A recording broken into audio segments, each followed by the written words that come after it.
Hey guys, it's Hallie the Crochet Witch. How are you guys doing today? So welcome to day 20 of Vlogtober. Oh, I'm sad that the month is going to come to an end eventually, but it's so exciting having going through we're 20 days. I don't know how to put it. I don't feel great. If you haven't noticed, this stuffiness is still hanging out here. I don't know. I know a few other friends on YouTube are also not feeling well. One of them being Neva from Manic Mama's Musings. Oh my gosh, I can't speak. Manic Mama's Musings. And she had said something about not feeling well, and which I hope you feel better. But she said that it's like a bug traveling through YouTube. And I hope not. I'll try really hard not to give it to you guys. But yeah, apparently it's the weather, I'm sure, but you know, I don't know, I just felt cruddy. So I'm going to do my best to make this one a fairly short video. So I know that they've been running pretty long.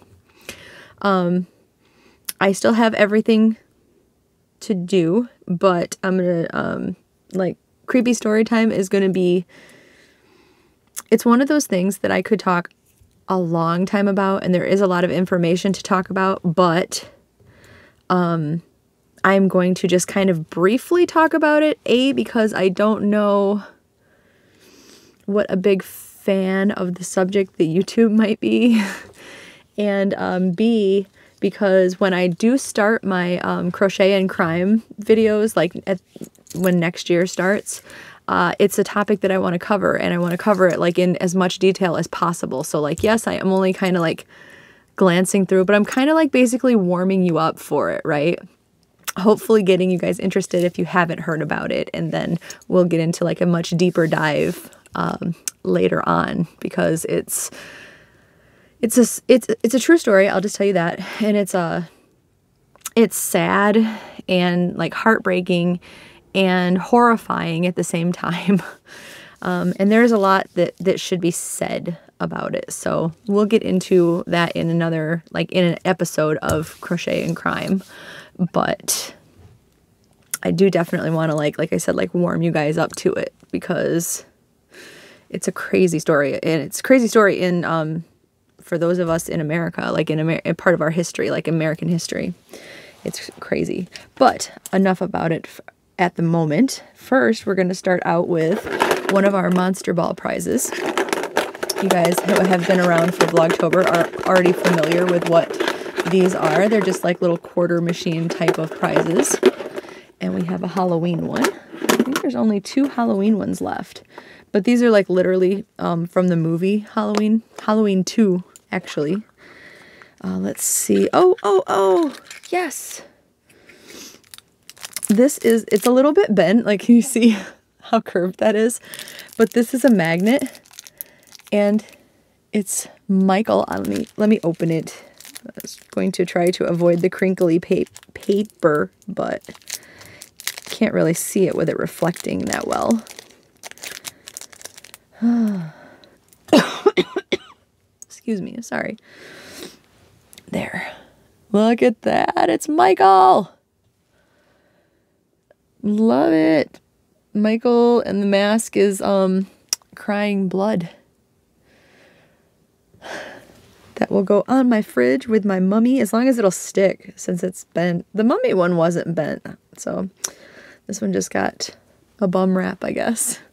But that was my little prize, random prize, I guess. And then let's do my 13 days of Halloween gift exchange that I'm doing with Courtney from Fiber Fox Studios. Hi, Courtney. And some of you guys have come over from Courtney's channel, and I do want to say welcome, and I hope that you like it here. And I know Courtney does a lot of tutorials and things, so I'm assuming you guys are big fans of that. And well, especially of hers, but I just mean of tutorials. And I am going to be having some tutorials coming up. I'm thinking of doing some stitch tutorials and then maybe doing like sampler squares and we can do a blanket together or something. I thought that'd be kind of fun. So I'm mulling that around right now. But anyway, if you are somehow familiar with me and not with Courtney, she's always, for the rest of this month, going to be linked down below. Make sure to go over and check out her channel and make some of her beautiful creations. Oh, she's got some gorgeous like mosaic stuff, gorgeous stuff. Yeah, and give her some yarny love. And for those of you who have come here from her channel, I thank you so much for giving us a try. I hope that you end up liking us here. And yeah, and now might be a good time to also mention that if you're here on your own free will, and well, you probably all are here on your own free will, but I mean, like if you stumbled here on your own and you have not yet, please consider hitting that subscribe button right down there, because I am only, I think 20 people away or 21 people away from 3,000. Oh, that would be so cool to hit that in October, you guys. So if you are considering it, now would be an amazing time to hit that button. Shameless pandering done. Now, Courtney and I are doing like a gift exchange, 13 days of Halloween. So we started yesterday, and today is day number 2. And like I said, make sure to go to Courtney's channel and see what I got for her. But she has been doing, for anybody who's new, who may not know, everybody else is going to be laughing because you all know, but I consider myself to be the world's like biggest super fan of Stranger Things. I'm sure there's even more bigger fans than me out there, but I feel like I'm pretty up there. And so Courtney has numbered these 1 through 13, but she's found the stickers that are like, this is Lucas, if you're not familiar, and they're the ones that have like the blank faces on them. So she wrote the numbers in. So here is number 2, Lucas. They're so cute. And the paper is pretty purple paper, which is not only very Halloween-y, but it is my favorite color. And let's see. What do we have here? A very well-taped package, first of all. I'm trying not to tear Lucas, even though, like I was saying yesterday, I'm not a person who saves, like, my papers and stuff like that. But at the same time, I always try to be really careful. I failed today miserably, but... Okay, so these, as far as the box goes, these are handcrafted wooden crochet hooks. It says divot shilp. I have not heard of these. This says it is steam beech wood. They're the same? Good question, huh? And she's taped them together because, like me, she is a fan of the tape. I got that from my mom. My mom was always like, if she wrapped presents, you weren't getting into those presents, just so you know. Okay. Divot, shilp, streamline. All right, I'm just going to open them up here and see what we got. That's so cool. Different available sizes. Get fine stitches with this tool. An eco-friendly crochet. A perfect traveling companion and gift for others. Ergonomic construction for complete comfort. Ooh. Okay, here is the first one that I opened up. Look at the pretty handle. Aren't those gorgeous? This is a 5mm, which is an H hook. Oh, it says H right there. I was just reading the millimeters, my fault. But let's see if I can get this to focus a little bit better without blowing out the... Isn't that beautiful? I don't know how well that between the light being up close and the camera, I hope that didn't just blow it out. Look at that. That's so gorgeous. They're almost like, so I have a Furls Odyssey and I have a Furls resin hook, but they are almost like what I think the wooden hooks are, and I've wanted to try them for so long, the wooden ones. I'm not a fan of the resin ones, but I am a fan of the Odyssey ones, so I definitely can't wait to try these out. And they have like the Susan Bates inline right there, so I can't wait to try that out. So we got an H hook and ooh, this is a 3.5 millimeter, which is an E, and look at the dark wood. Oh, that is so pretty. They're like, I think I've heard people say it before with wooden ones, but they're like wands, right? Or like a conductor. Sorry, I'm done playing around, but those are so pretty. Look at that. I'm like so scared of breaking these. I'm a pretty tight crocheter, so I'm gonna have to like make a mental note to be very gentle. Thank you so much, Courtney. I love them, and I will definitely be giving them a try. Thank you. I love them so much. I'm gonna try to put them back in the right the right boxes too. So this is the Steam Beechwood one. And I keep looking around on this box, but that one actually has like the picture on it where it says like, see? No, you can't see, can you? There, you can kind of see it. That's got a picture of the light colored one, even though that one is, oh, it says maple wood. Now hold on a minute. This one has no sticker. This one has two. It says maple wood on this one. You might have to just take my word. But so there we go. That says maple wood. And then if you turn it over, it says beech wood. So I guess both stickers might have been on this one. It's fine. That's fine anyway. I was amused by it anyway. So I'm going to put that back in the box. But yeah, thank you again, Courtney. Hold on, there's something else in here. Oh my gosh. It might have just been holding the, oh, it was just the paper holding the the wood in there. So it was not something different or whatever.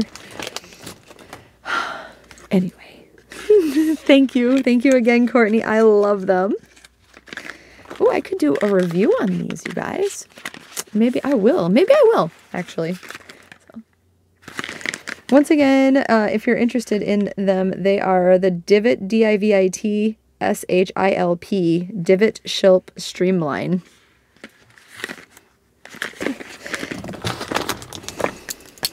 And then let's do the Stranger Things theories that we have. I have 31 of them written down, some from the internet, some from my own brain, but they're like predictions for season 5, theories for seasons 1 through 4 or 5, I guess, that have something to do with stuff that's been going on. Some of them are just like, for those of you who know what shipping is, when you want two characters that are not normally together, want to get together. Some of them are shipping ideas. Anyway. And then I'm going to discuss it. I'm going to tell you what I think about it, if I have an opinion or why I think this way. And then I am inviting you guys to also let me know down below in the comments what you think, 'cause I know I have Stranger Things fans out there. And I love listening to you guys. And if I feel like this tomorrow, I may just like lay in bed and just answer everybody and keep the discussions going, because like I know I've been really bad about it, but I've read every single comment, you guys, every single one. I promise I have. Okay, so the theory for today. This one should be a short one because I'm trying to keep it short, I promise. So there have been, we talked about one of these ideas before, but there has been, the Duffers announced with the season 5 being the last one, that they were going to, which sad face, but they're going to have a spin-off show. Now, since then, they have announced that it's going to be a part of the same world, but it's not going to basically have anything to do, like there's not going to be a Hopper or a Joyce or a Will or a Vecna or Hawkins, or like I'm sure Hawkins would exist, like the characters on the show probably know what Hawkins, Indiana is, but it's not going to be based there. It's not going to be, I don't think, it doesn't even sound like it's going to be like part of the Upside Down type stuff happening at all. So I guess we'll see how that goes. Wonder if it'll be set in the 80s. That's what my big draw was to begin with, was, oh my gosh, this is an 80s nerd show. I'm in, you know? Well, anyway, but before they announced that, I went crazy with, I'd love to see this spinoff. I'd love to see this spinoff. I'd love to see this spinoff. So what I'm going to ask you before I even tell you this idea is, what kind of a spinoff show would you like to see?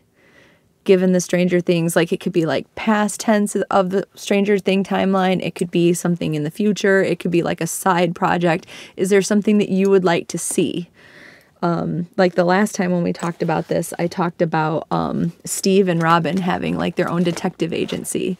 And since they're besties, and them maybe taking place in the 90s, like after this has all settled, and now that, and since they both know about like all the supernatural stuff, they'd be really good at pairing those ideas up with the things going on instead of just like regular police detectives. I think that'd be an awesome idea, but that's not what we're discussing today. So today, I'll save my favorite one for a different day because I have another one too. But one of the ideas that I thought of was for Erica to have her own spinoff, which you may be familiar with Erica, those of you who watch the show. She's like this sassy little like Spitfire little sister of Lucas, and she's just absolutely adorable. She is completely like a queen amongst the other kids. I just mean like she's amazing. Like she's smart, she's sassy, she's brave, she's amazing. I love Erica, and especially for her sassiness. And she recently started playing Dungeons and Dragons with her brother's friends. Her brother was on the basketball team, so actually she played in his place at the Hellfire Club D&D things with Eddie.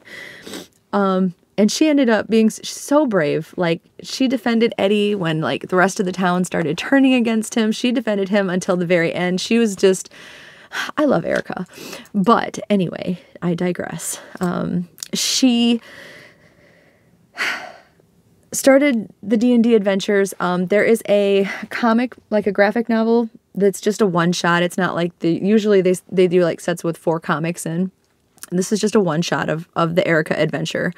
But it's basically her teaching her friends how to play D&D and trying to convince them to play it.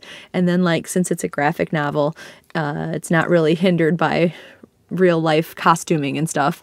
It just skips to like what they would be like as their characters and taking on this adventure.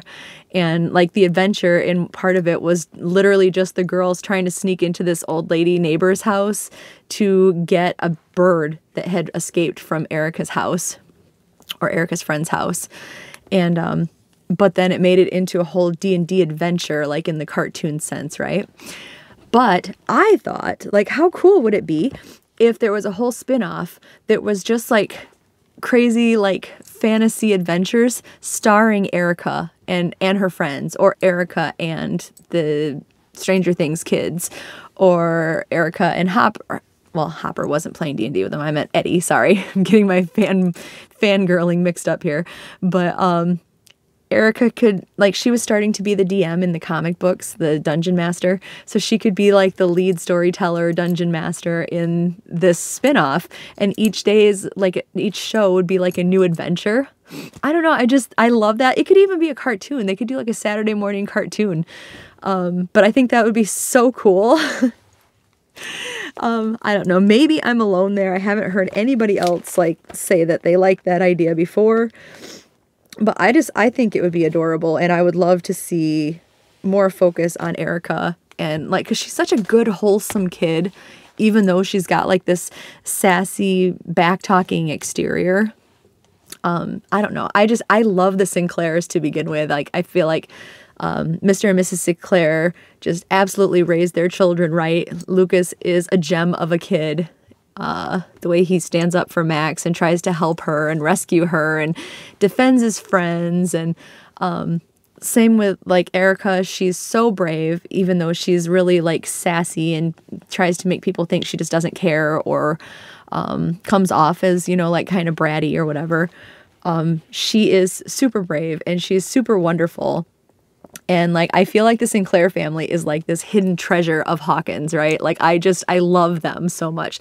Their dad and their mom are so like wholesome. Another spinoff that I just thought of right now could even be The Family, and it could be just like a family dynamic show between them. Like, I am the biggest fan of the Sinclairs. I totally love everything about them. But anyway, that's as brief as I could make it, I guess. But what do you guys think about that? Or like I said, my previous question to you was, do you have any spin-off ideas that you would love to see if the Duffers were doing characters that we already know and love, like something they would fit into? I don't know.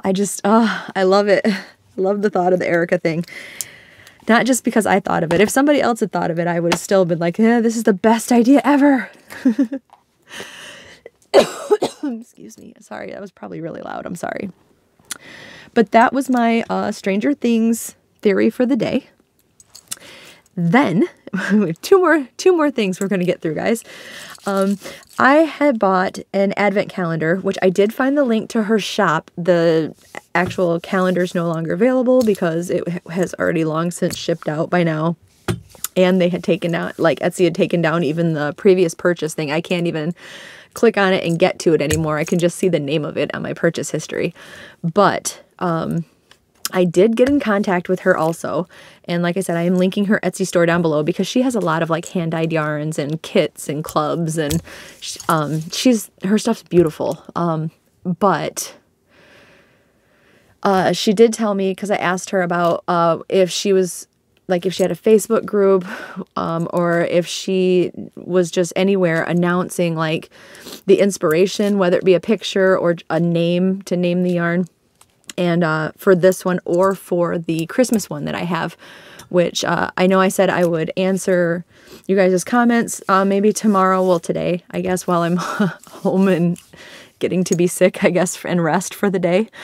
But I did see one of you guys ask if I was going to be doing like the Yule season for Vlogmas, and yes, I am. I absolutely am. I am ready with an advent calendar on the way for that as well. But so what I decided to do, since there is not going to be a naming of the yarn, since we're not going to know the inspiration unless it's something that the colors blatantly hit us in the face, I posed the question to you guys also. What do you think the name of the yarn should be? I think we should name them, you guys, and I am absolutely going to put a tag on them and name them for me, for my purposes, for our purposes. Since there is no, you know, I'm not stealing her glory. She's not naming them. So, but I have to have a name, I feel like. This was yesterday's, and I do have a poll up. I'll try to remember to do like a community post poll every day. But currently, we talked about, well, I guess you can watch yesterday's video and why I felt this way, but the name I really liked was the Hawkins Lab for different reasons.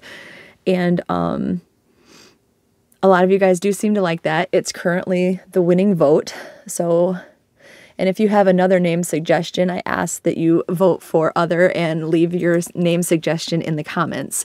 And maybe I'll like that even better, you know, especially if you give me the reason why, right? But this one currently is looking like it's going to be Hawkins Lab. So beautiful. And like I told you guys yesterday, it's on a DK weight yarn, like because my last advent calendar was, and my Madeline Tosh yarn is all DK weight, so that I can make some various forms of blankets and shawls and stuff, and it'll all be matching yarn weight. I'm just sticking to the DK. But that is yesterday's. That was day 1. And then, sorry, I'm just getting so stuffy, and it's like worse the more I keep talking. So we have day 2's today in these pretty little envelopes. And let's get it open here. You guys want the first preview again?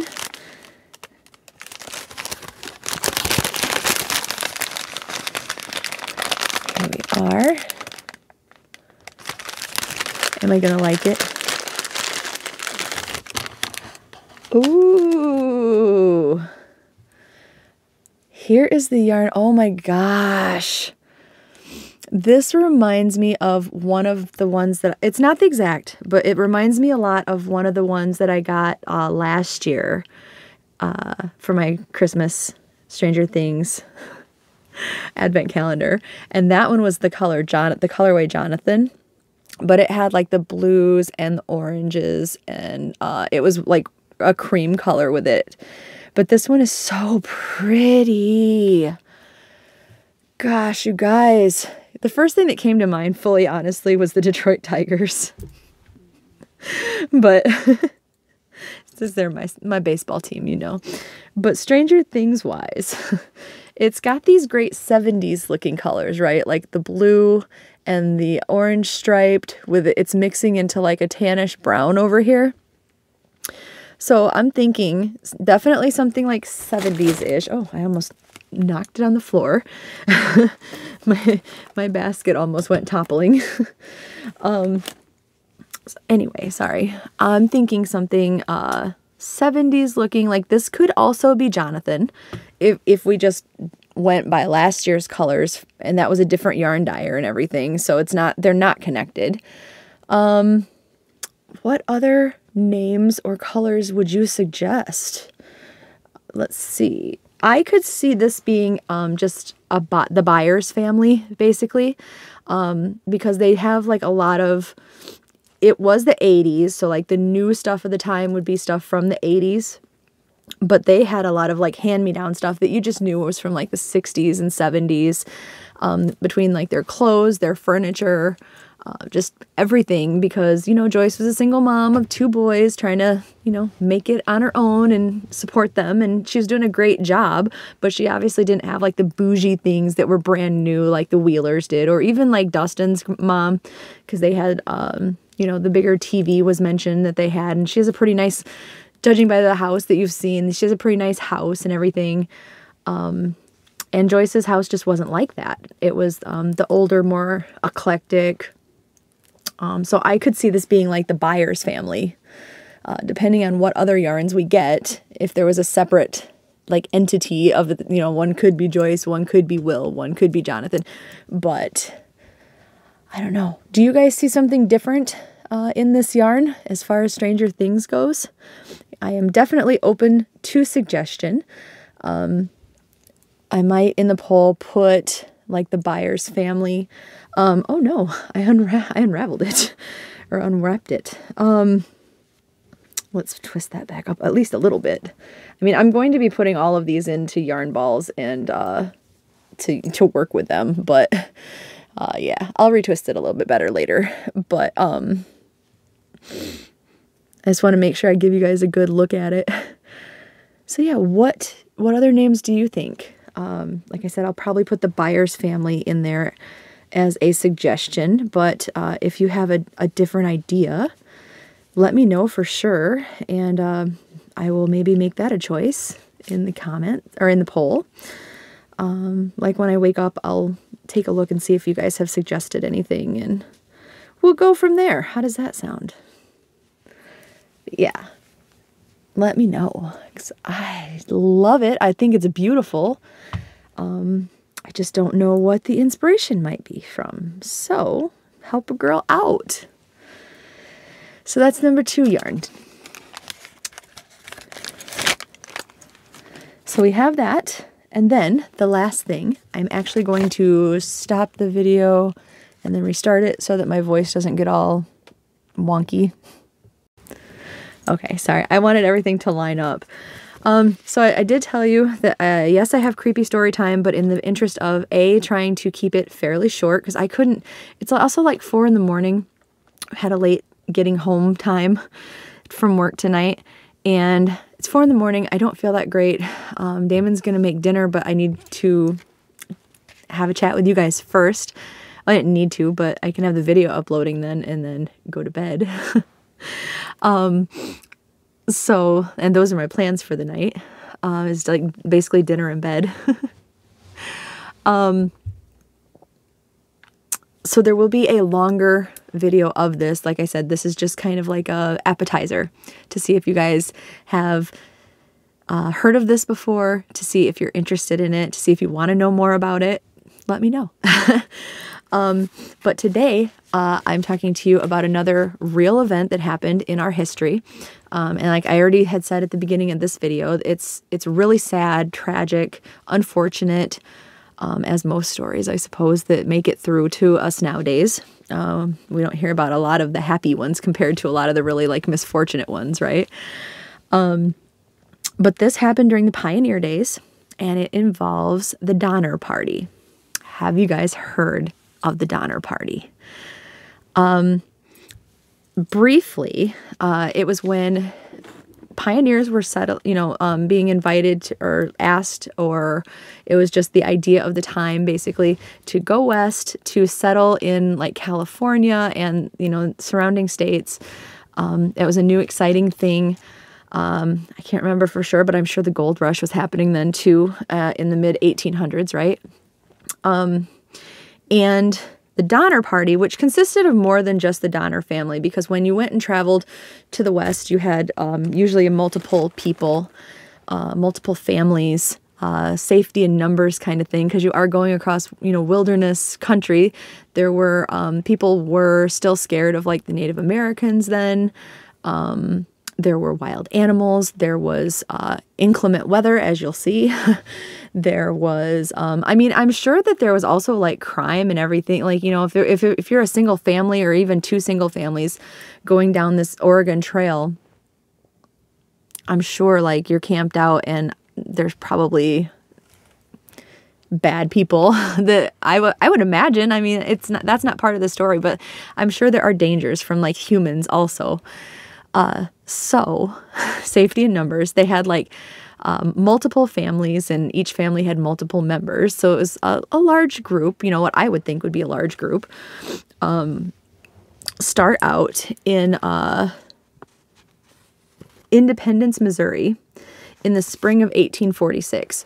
So the idea was it was going to take, it's expected to take 4 to 6 months of travel time.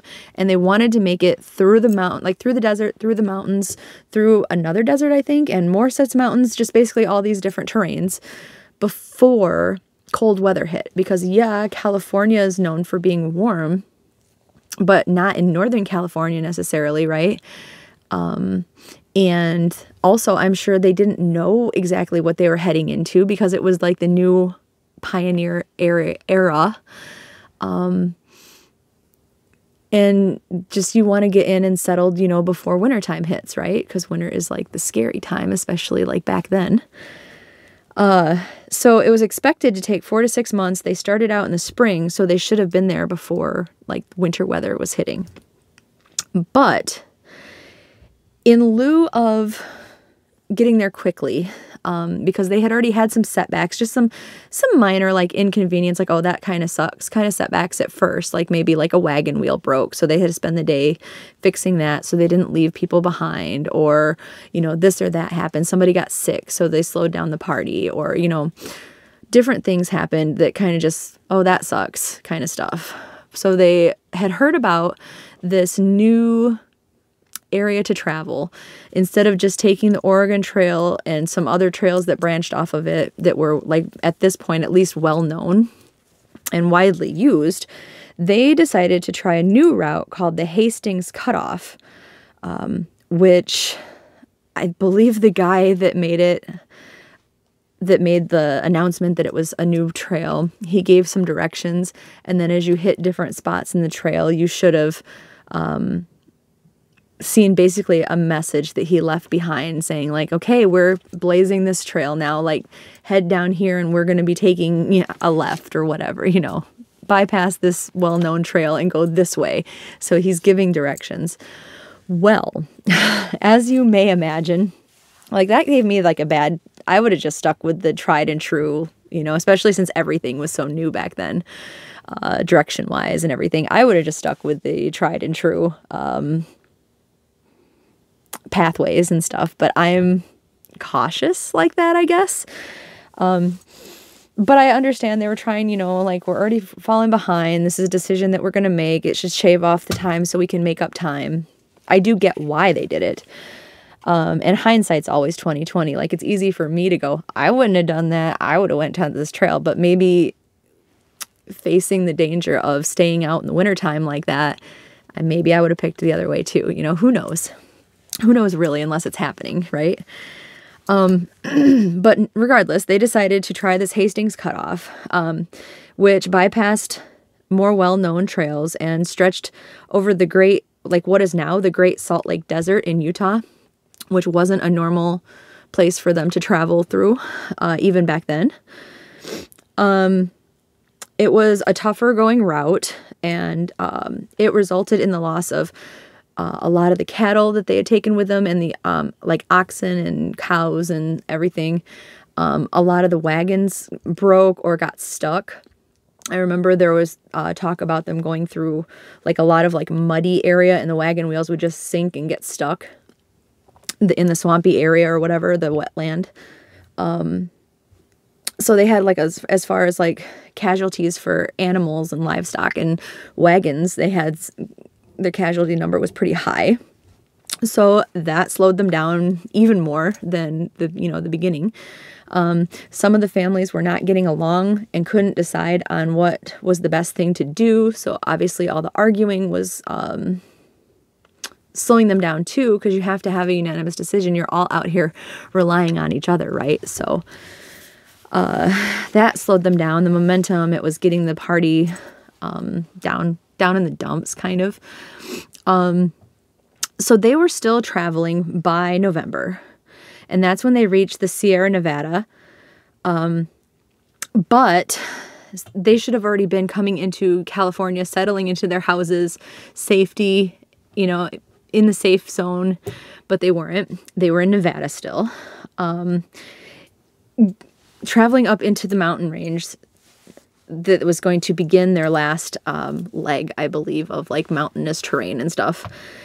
And that's where they got caught in a snowstorm that was seasonably early.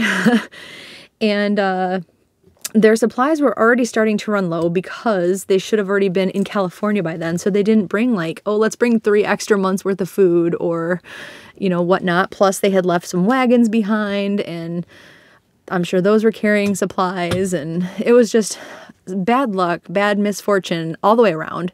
Now they're stuck in the snowstorm in the mountains, which in the mountaintops, it's just going to get worse. I know they had at one point, 2 Native Americans had encountered them and agreed to like try to be their guides. And that didn't go well for the guides. Let me just say that either. But with their supplies running low, by mid-December, some of the group had set off on foot, and they were going to try to reach California and basically send a help party back, right?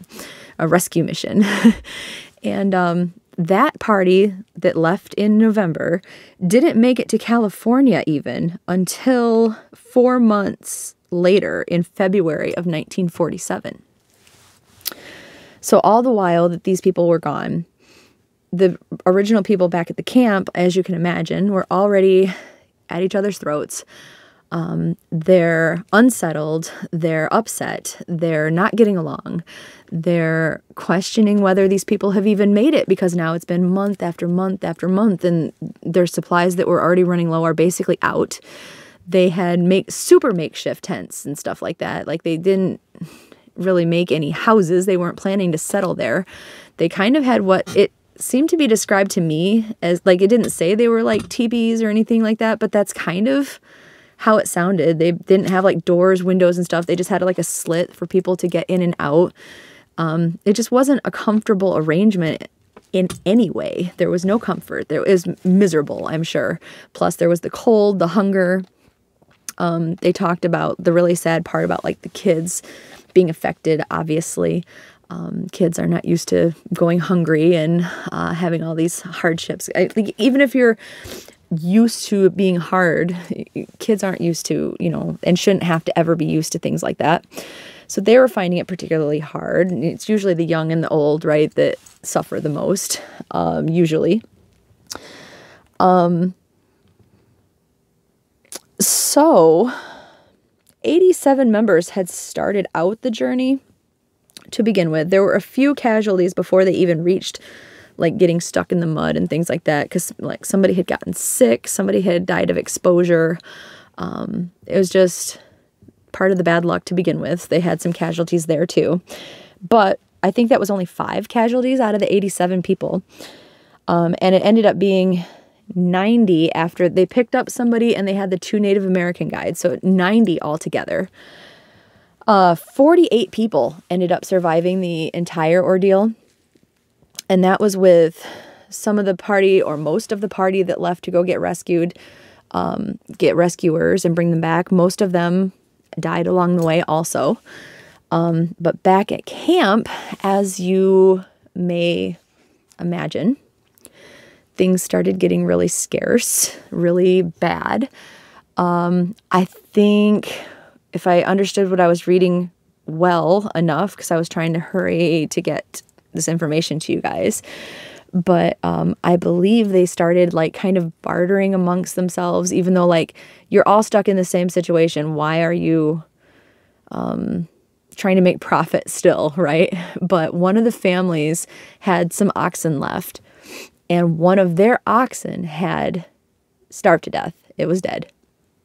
And they charged another family so much money. Like, I don't remember how much it was back then terms, but the money equaled out to what in normal circumstances they would have gotten 2 healthy oxen for like working on a farm for the price that they got the one dead oxen, because they wanted the food. And so things were just like getting crazy back at the camp. Eventually there was a rescue party that rescued the 48 people. Well, I think it was more like 44, and then there was the rescue party, or 46, and then there was the rescue party people that had the couple that had made it. But that's like half of the people that had started out on this like adventure, right? They resorted to foods by other means, if you catch my drift. There were, when the rescue party showed up, there were signs of it, but the people denied it. They said, no, we didn't cannibalize each other. Like, that didn't happen. The survivors down the road, like years later, had written, like a few of them had written books. A few of them, because of the books getting written, had spoken out. One of the bigger known books, the more widely known book, more famous book, the guy that wrote it did not talk about that. So he did not allude that that had happened. But then a couple of the women who had survived also basically called him out for it. And they were like, yep, that did happen. One of the girls that spoke out said at the time of the incident, she was only 4, so she didn't have like a huge memory of it. But I mean, trauma, that's gonna be one of your earliest memories, I'm sure. So I'm sure her mind did remember bits and pieces and things. But she said that they absolutely did that to survive, and that a lot of it was being fed to the children, because the children were suffering even more than the adults were, and didn't have a good like coping mechanism or whatever for being hungry and starving and exposed to elements and all the bad stuff that was going on. And yeah, so that came to be how the survivors survived. So have you guys, on that melancholy note, have you guys heard of the Donner Party? One of the biggest like tragedies in the pioneering history. It's very sad. There are other stories of people who have had to resort to those means to survive. One of them, well, I may talk about that later, so we'll just, if you guys aren't completely turned off by the subject, there's another pretty famous story of people having to resort to those measures. But yeah, it's really, I just have no words at that point. Like it is fitting into the creepy category, but it's really sad, you know? Yeah, anyway, I will probably just end on that note. Hopefully you enjoyed the creepy story time. My brain will come up with something a little bit more in the spooky season tomorrow. Hopefully my voice, my throat hurts actually kind of bad right now. So I'm going to go get something to drink and get dinner and go to bed. I usually stay up afterwards, but I'm going to bed. All right. Thanks for joining me, you guys. I appreciate it. Like I said, make sure to go check out Courtney's channel and see what I got her in our 13 days of Halloween gift exchange, and check out my community posts and suggest a name for that yarn. Let me show you one more time. But give me suggestions, guys. It's beautiful. But what Stranger Things inspiration do you think this came from? What should we name it? All right. I will talk to you guys later. You know that I love you. And yeah, we'll talk very soon. Love you guys. Bye.